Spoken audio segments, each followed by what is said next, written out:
អញ្ចឹងចំណុចមួយទៀតគឺចំណុចចុងក្រោយគឺពាក់ព័ន្ធជាមួយនឹងការប្រើប្រាស់ទូរស័ព្ទដៃរបស់យើងសម្រាប់បញ្ជា slide អញ្ចឹងឧទាហរណ៍ថាខ្ញុំមាន slide នេះមួយហើយខ្ញុំចង់ប្រើប្រាស់ទូរស័ព្ទដៃបញ្ជា slide អញ្ចឹងលោកគ្រូអ្នកគ្រូប្រើ Canva មិនបាច់ចាំទៅទិញ slide pointer ទេអញ្ចឹងលោកគ្រូអ្នកគ្រូចុច presentation សិនមកហើយបន្ទាប់មកចុចអាសញ្ញា pre 3ហើយវានឹងមាន load ពាក្យshare remote control បាទអញ្ចឹងលោកគ្រូអ្នកគ្រូចុចអាហ្នឹងមកហើយទូរស័ព្ទរបស់យើងតម្រូវឲ្យយើងមាន Wi-Fi តែមួយឧទាហរណ៍ករណីយើង share Wi-Fi ពីទូរស័ព្ទទៅកុំព្យូទ័រមិនបាច់ចាំខ្វល់ scan យកហ្មងហើយបើសិនជាយើងប្រើ Wi-Fi នៅសាលាទូរស័ព្ទយើងត្រូវភ្ជាប់ជាមួយ Wi-Fi សាលាដែរបាទវាដើរអញ្ចឹងនៅកន្លែងហ្នឹងលោកគ្រូអ្នកគ្រូចុចអាប៊ូតុងហ្នឹងទៅ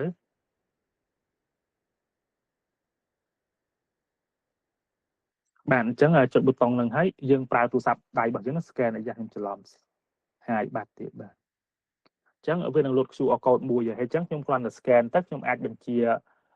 ប្រើប្រាស់ទូរស័ព្ទដៃហ្នឹងបញ្ជាលើ slide ហ្នឹងបានហើយចឹងខ្ញុំសូមបិទកាលលោកគ្រូអ្នកគ្រូច្រឡំ scan ពីចម្ងាយមកជាប់ទៀតខ្ញុំជាអត់កើតបដ អញ្ចឹងលោកគ្រូអ្នកគ្រូនៅពេលដែលយើង scan មកខ្វាច់មិញហ្នឹងលោកគ្រូអ្នកគ្រូនឹងឃើញមាន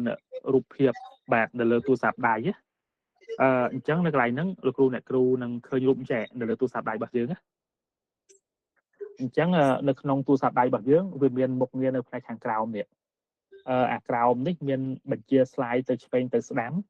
ហើយចាំតិចទៀតលោកគ្រូអ្នកគ្រូសាកល្បងបញ្ជា slide ខ្លួនឯងមើលទៅឃើញអត់បាទហើយដល់ពេល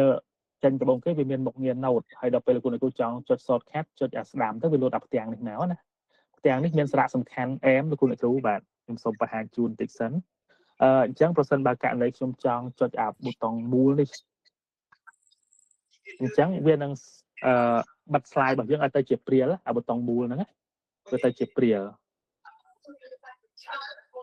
បាទចេះលោកគ្រូអ្នកគ្រូឃើញ slide ព្រាលទេ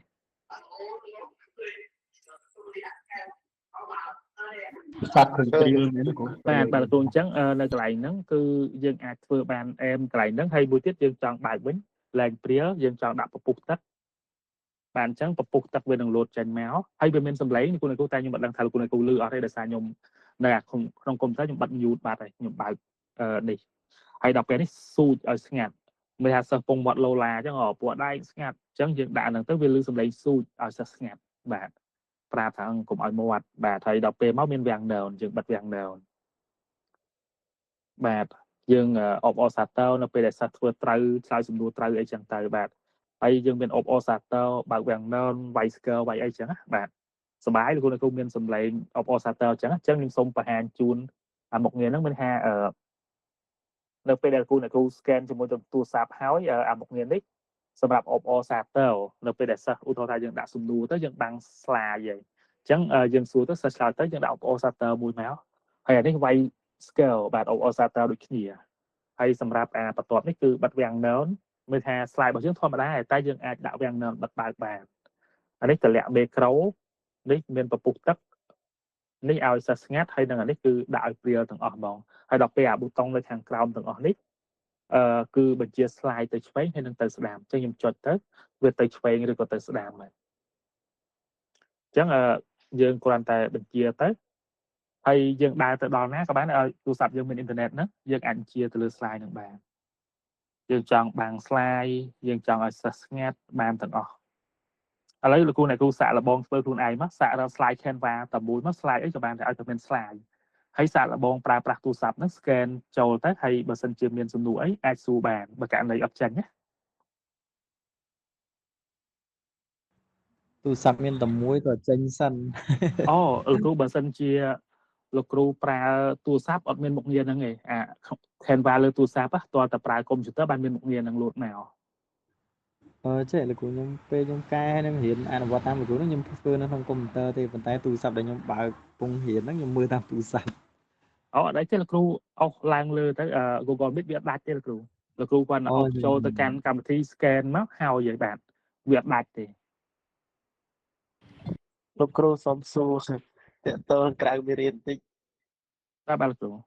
តើតើនឹងពេលខ្ញុំឃើញលោកគ្រូពុំដែលស្ទះពីហ្នឹងឃើញលោកគ្រូគោះញ៉ែក្រហមហ្នឹងអាហ្នឹងមុខងារនៅក្នុង Google Meet ឬក៏លោកគ្រូពិបែកពីកម្មវិធីនៅក្នុង Google Meet លោកគ្រូនៅក្នុង Google Meet លោកគ្រូដោយសារតែខ្ញុំទិញ một nghiệp business nó bên lột màu mỏng vì em tao mỏng tay về lại mà khai mà phải cùng mười đi luôn tại nhung tin là mà khai nó cái nhung và chọc đi sẽ hàng là hàng chọc thì đó khai mà chắc nhung khăn xe trong tân năng lực cho mình nhung thọt một nghiệp chu là một nghiệp lo mình té nó con tay về lại và trầm ta đọc đi lấy tục việc là vì mình là poa vì mình color vì mình rúp dương cho đãi cho bạn này là trong Google Meet này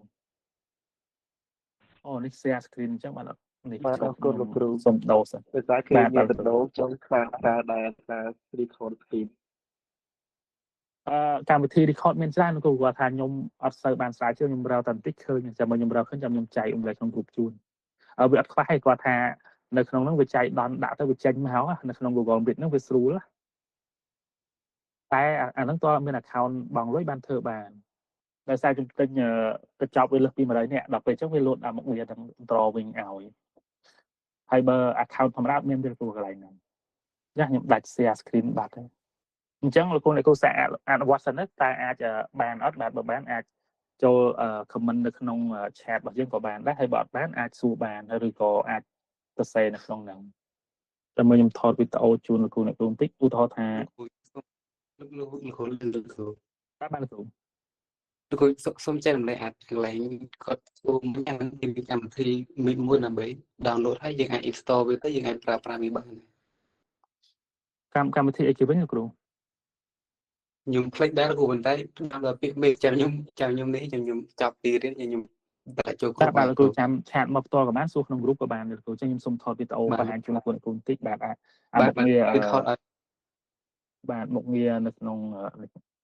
បាទលោកគ្រូនៅក្នុង Google Meet ហ្នឹងវាមានវាដល់ពេលយើង share screen ទៅវាលោតមុខងារហ្នឹងមកហើយមុខងារហ្នឹងគាត់អាចចុចទៅលើហ្នឹងមក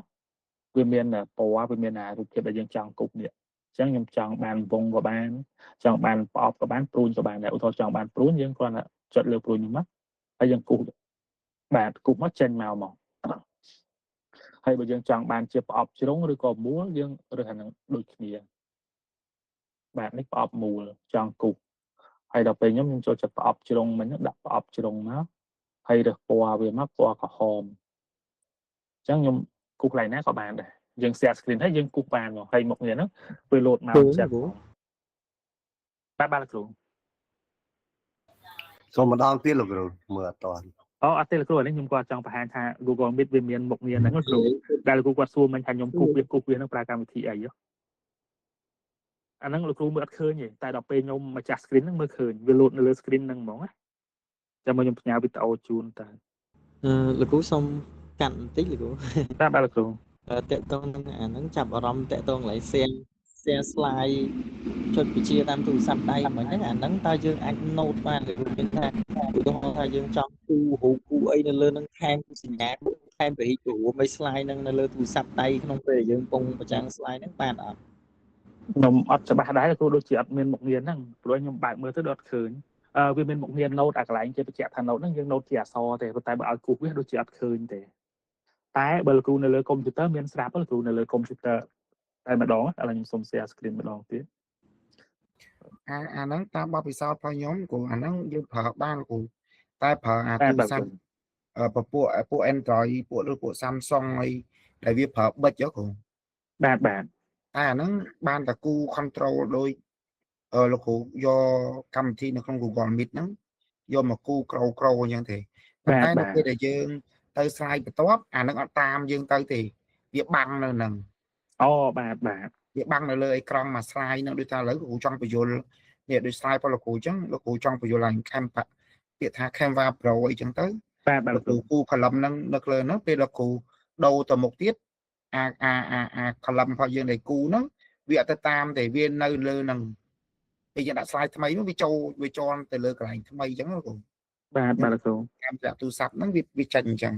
តែបើយើងប្រើទូរស័ព្ទប្រើ computer វាទៅតាមវាទៅតាមបាទខ្ញុំអត់ច្បាស់ដែរគ្រូដោយសារខ្ញុំអត់ដែរអាហ្នឹងខ្ញុំធ្លាប់ប្រើជាមួយនឹង Android ហ្នឹងបាទSamsung ដែលមានប៊ិចសរសេរលើហ្នឹងបាទលោកគ្រូអាហ្នឹង Galaxy Note ហ្នឹងវាមានមុខងារប្រហែលជាវាមានលក្ខណៈពិសេសអញ្ចឹងប៉ុន្តែបើយើងប្រើនៅលើ computer ហ្នឹងវាមានមុខងារហ្នឹងដែរហ្មងអា Canva ហ្នឹងនៅពេលដែលលោកគ្រូដាក់ទៅវាមានមុខងារគូសនៅហ្នឹងហើយ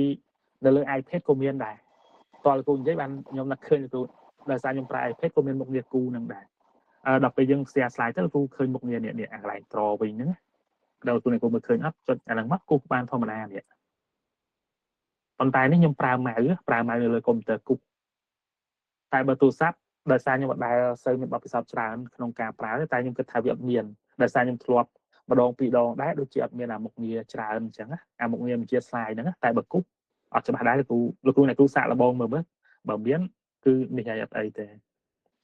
កម្មវិធីចិត្តកម្មវិធីគូស slide ការមុនយើងប្រើ Zoom It ឬ Zoom IT គូសទៅឡើងបានដែរបាទលោកគ្រូចាំលោកគ្រូជួយតម្លាក់ឲ្យលោកគ្រូមួយគូសដូចលោកគ្រូបានអីទេ Zoom It គូសបាន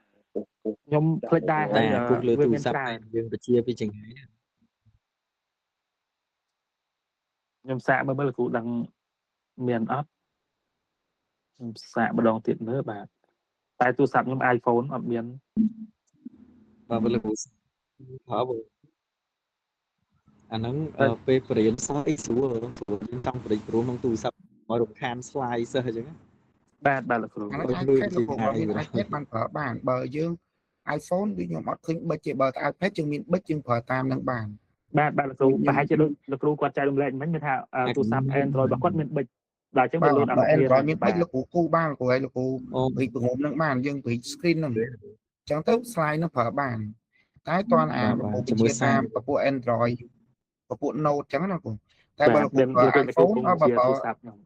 iPad លោកគ្រូមានប៊ិចហ្នឹងគូបានដូចគ្នាអត់អីទេអាហ្នឹងខ្ញុំធ្លាប់បញ្ជាអញ្ចឹងដែរតាម iPad បានដែរបាទអញ្ចឹងយើងមានរូបមួយពីរបាទខ្ចី iPad បងអូនអូការពិតលោកគ្រូអ្នកគ្រូនេះប្រហែលជាវាទៅអាប់ដេតនេះលោកគ្រូអ្នកគ្រូនៅតំបន់ផ្សេងគ្នាអាច scan ជា slide បានដែរបើកាលពីខែមុនខ្ញុំសាកល្បងលោកគ្រូអ្នកគ្រូដែលគាត់ប្រើ Wi-Fi ខុសពីទូរស័ព្ទខ្ញុំ scan អត់ចាញ់ទេតែនេះគឺលោកគ្រូអ្នកគ្រូ scan បានអ្នក connect បាន3នាក់នៅហាមជា slide ពីចម្ងាយបានចឹងប្រហែលជាវាទើបដាក់ update ថ្មីដែរព្រោះអីកាលមុនសង្គ្រាមខ្មែរថៃហ្នឹងខ្ញុំទៅសៀមរាបទៅលោកគ្រូអ្នកគ្រូគាត់ scan ទៅអត់ជាប់ទេតែ scan បាននៅទូរស័ព្ទខ្ញុំដោយសារប្រើ Wi-Fi តែមួយអញ្ចឹងលោកគ្រូអ្នកគ្រូមានសំណួរអីទៀតទេព្រោះអីចំណុចរបស់យើងថ្ងៃហ្នឹងមានតែប៉ុណ្ណឹងដែលខ្ញុំថាវារឿងខ្លីដែរទេអត់ដូចថ្ងៃមុនរឿងវែងចាស់អូអ្នកគ្រូបាទលោកគ្រូគាត់ឡើងកុំមាត់បាទ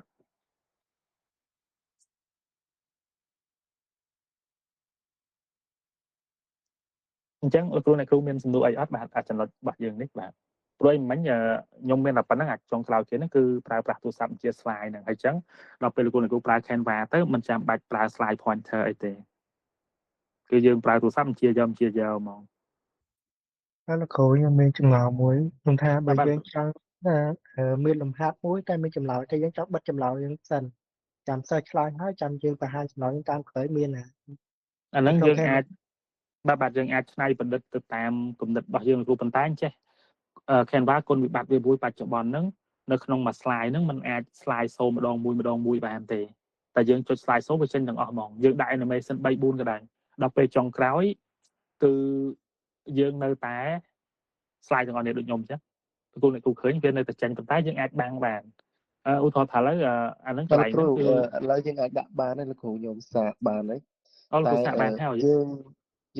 យើងដាក់បើកសញ្ញា text វានៅលើ animation ដែលយើងចង់ឲ្យវា load តាមយើងចុចបានវា load ណាគ្រូយើងបាទបើកសញ្ញា text វាមួយលោកគ្រូដាក់បានខ្ញុំដាក់បានផងលោកគ្រូអាចជួយចែករំលែកតិចមកលោកគ្រូអាចស្ដាប់បាទលោកគ្រូ select ហើយលោកគ្រូដាក់ បាទហើយចុច animation ហើយលោកគ្រូអស់ទៅខាងលើកន្លែង animation ហ្នឹងវាមានសញ្ញាព្រួយមួយលោកគ្រូតែសញ្ញាគេបើកគ្រីសមួយបាទកន្លែងគេឲ្យ click ហ្នឹងកន្លែងនេះលោកគ្រូបាទអាហ្នឹងតោះយើង click បានវា load បាទអញ្ចឹងអរគុណច្រើនលោកគ្រូបានចែករំលែកលោកគ្រូអ្នកគ្រូនៅ line នេះលោកគ្រូអ្នកគ្រូអាចមើលកន្លែងហ្នឹងដែលខ្ញុំថា animation យើងដាក់បានម្ដងទាំងអស់អញ្ចឹងលោកគ្រូគាត់ចែករំលែកហ្នឹងយើងបើកអាហ្នឹងមកយើងអាចដាក់បានតាមលេខរៀងហើយបាទមួយហើយបើខ្ញុំរត់ដល់ខ្ញុំអត់ដឹងដែរខ្ញុំឃើញចេះដោយលោកគ្រូគាត់សួរមិញថាបើសិនជាយើងចង់បាំងចម្លើយយើងធ្វើមិនអញ្ចឹងហ្នឹងយើងប្រើគំនិតច្នៃប្រឌិតរបស់យើងគឺឧទាហរណ៍ថាឥឡូវខ្ញុំ slide នេះហើយខ្ញុំចង់ឲ្យបាំងមួយនេះអត់ទាន់ចេញមកទេអញ្ចឹងកន្លែងហ្នឹងគឺខ្ញុំ duplicate slide ចំនួន2តមក slide នេះslide ទី3និងទី4 slide តែមួយទេអញ្ចឹង slide ទី3ខ្ញុំលុបអានេះចោល ហើយដល់ពេលមកខ្ញុំចុចបន្តទៅចេញ slide ទី4អាហ្នឹងខ្ញុំចូលចិត្តឃើញអញ្ចឹងមានថាយើង duplicate slide ចំនួន2អញ្ចឹង slide ទី3និងទី4ទៅមួយឥឡូវខ្ញុំសូមឧទាហរណ៍មួយខ្ញុំបង្ហាញវាអញ្ចឹងនេះ slide ទី3អញ្ចឹងកន្លែងនេះប្រកាសជាមានអក្សរមួយដែលខ្ញុំទុកមិញអញ្ចឹងយើងទុកសួរសិស្សដល់ពេលសួរសិស្សហើយយើងចុចបន្តទៅទៀតទៅវាចេញនេះហើយចុចមកអានេះ slide ទី4នេះចេញចម្លើយរបស់យើងមិញតែ slide ទី4ហ្នឹងយើងមិនបាច់ចាំដាក់ animation ទេដោយសារ slide ទី3យើងមាន animation ហើយចឹងអាទី4យើងលុប animation ចោលចឹងយើង remove animation មកបាទចំ remove ទាំងអស់នៅកន្លែងណាទេផ្លេចបាត់ខ្លួនឯងanimation ហ្នឹងយើងអាច remove ម្ដងបានទាំងអស់លោកគ្រូតែឥឡូវទៅជារកកន្លែងលែងឃើញខ្លួនឯងវិញ animation នេះ remove all អញ្ចឹងមានន័យថា slide ទី3យើងមាន animation ធម្មតាដល់ពេល slide ទី4ចេញចម្លើយមកនេះវាអត់មាននេះទេវាអត់មាន animation ទេអញ្ចឹងពេលតាម Canva ខ្ញុំធ្វើអញ្ចឹងបើករណីខ្ញុំចង់ឲ្យបាត់បាំងទៅគាត់ថា slide របស់យើងវារាងច្រើន